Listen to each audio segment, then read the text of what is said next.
Well, hey there, Man Church. It is so good to be back with you for day 2 of this week's Morning Manna, where we are hanging out together and talking about what Jesus accomplished up on the cross.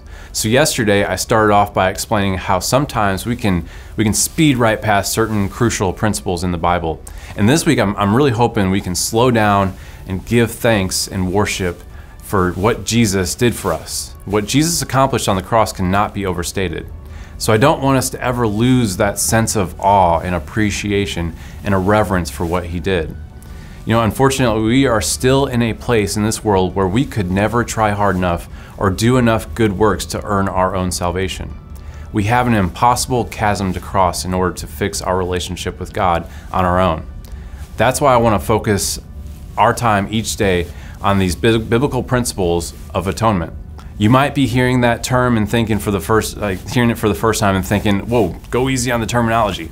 I get it, but this is so important. So maybe an easy way to think of the word atonement is really to atone, which is actually, if you break it down, you can say at one.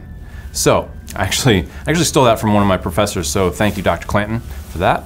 So yesterday, we opened with the verse from Romans 3:25, which introduces us to the atoning work of Jesus.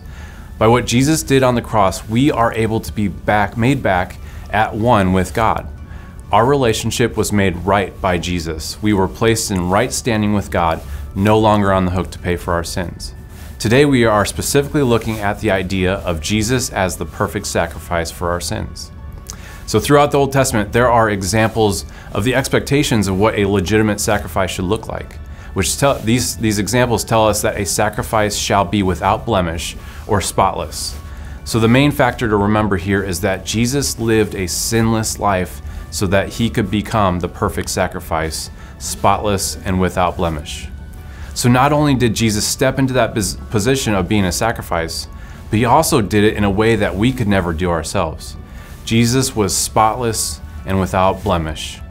You know, a good way to approach what this looks like is to consider 2 Corinthians chapter 5, verse 21, which says, "For our sake, God made Jesus to be sin, who knew no sin, so that in him we might become the righteousness of God." You know, a sacrifice was required to pay for our sins, and Jesus was that sacrifice. But it's also important to note here that Jesus did not become a sinful person. Instead, Jesus was made to be sin, a sin sacrifice, or really regarded as sin. And so, because I understand the sinful nature that each person possesses, I have a greater appreciation and reverence for the life that Jesus lived in order to fulfill those requirements of becoming that perfect sacrifice. So right now, and throughout the day today, I pray that you will think about and be in awe of Jesus' obedience to the Father to do his will all throughout his life, and can keep his commandments and live a pure and sinless life. Well, God bless you, Man Church. I'll see you back here tomorrow.